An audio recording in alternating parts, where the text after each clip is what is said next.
All right, picture this. You need to start your entire application stack. I'm talking web server, database, cache, the whole shebang.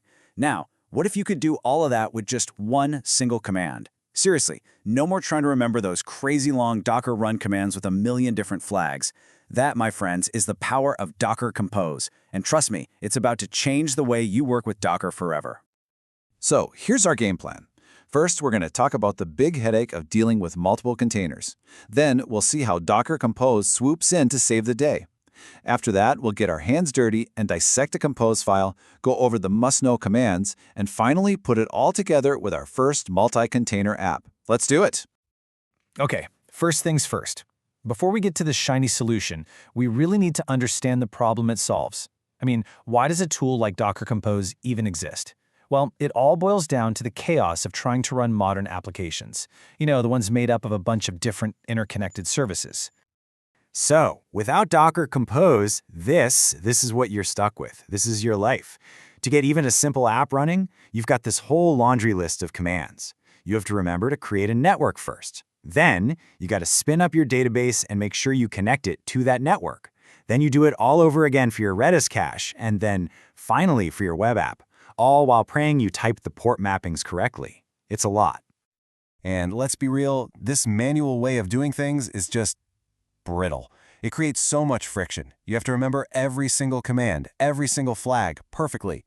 One little typo, and the whole thing just falls apart. And sharing this setup? Forget about it. You're going to email a giant text file to a new teammate and just cross your fingers? Plus, none of this is in version control, right? So you can't even track changes. It's basically a recipe for disaster and a whole lot of frustration. All right, enough with the doom and gloom. That's the problem. Now let's talk about the solution. Let's see how Docker Compose comes in with this super elegant, super efficient way of doing things. Honestly, this is a total game changer.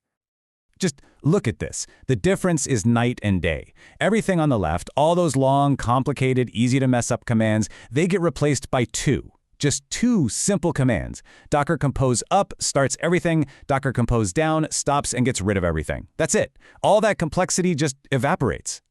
And this is the really big idea here. This is what we call infrastructure as code. We're moving away from typing a bunch of manual commands in a terminal, and instead, we're defining our entire application setup in a single file. Why does that matter? Well, it means it's repeatable, it's reliable. You can check it into Git just like your source code, and you can give it to anyone on your team, and they can spin up the exact same environment in seconds. It's amazing.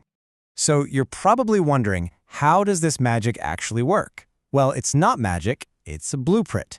It's all inside this one special file, the docker-compose.yml file. So let's pop the hood and break down its structure. Okay, the first and most important part of any Compose file is the services section. Think of this as the cast of characters for your application. This is where you list every single container you need.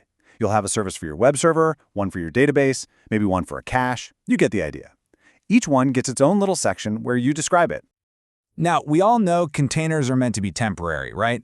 But your data, that's a different story. Your data definitely should not be temporary. And that's exactly what the volume section is for. This is how you tell Docker, hey, I need to save the data from my database. And it creates a persistent spot for it that will survive even if you tear down and rebuild your containers.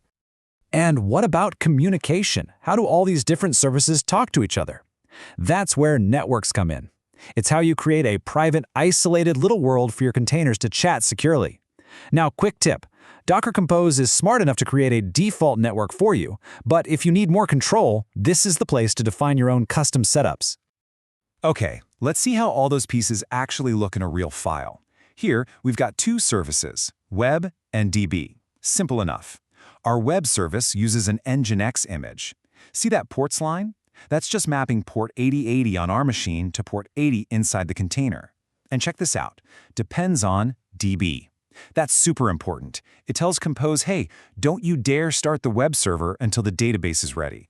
Then, for our DB service, we're using MySQL, giving it a root password, and see that volumes line? That's how we connect it to the DB data volume we define at the bottom to keep our data safe. See? It all connects. So now you know how to write the blueprint.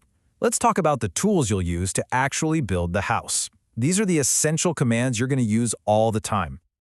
All right, this is basically your daily cheat sheet. Docker Compose up-d is your go-to for starting everything up in the background. If you want to see what's running, just type docker compose ps. Now logs-f, this one is your best friend when you're coding. It streams all the logs live so you can see what's happening. Down is what you use to stop and remove everything. But a word of warning, down-v, that little -v flag also nukes your volumes, so your data, gone. Use that one with care. Okay, enough with the theory, right? Theory's good, but practice is better. Let's bring everything we've learned together and look at a real-world example, a complete multi-container app all managed by Docker Compose. So check this out.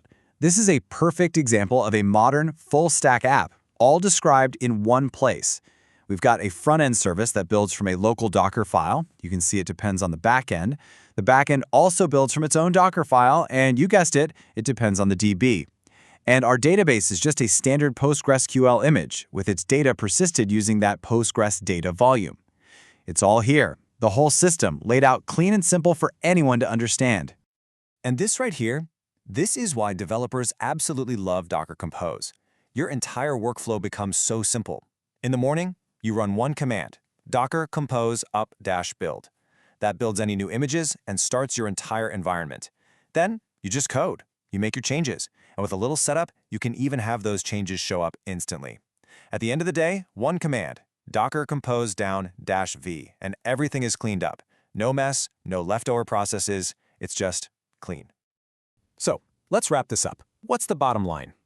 Docker Compose is an absolute game changer. It lets you treat your infrastructure as code, all in one neat little file. It takes all that command line chaos and boils it down to the beautiful simplicity of up and down. It means you and your whole team can have the exact same setup every single time. It's just a massively efficient way to work, whether you're on your laptop or deploying to a simple server. So there you have it. You've got the tools to go from chaos to command. So I'll leave you with the question. Think about the project you're working on right now. What's that messy combination of services, the web server, the API, the database, the cache, that you could simplify with the single compose file? Go on, give it a shot. The power is official.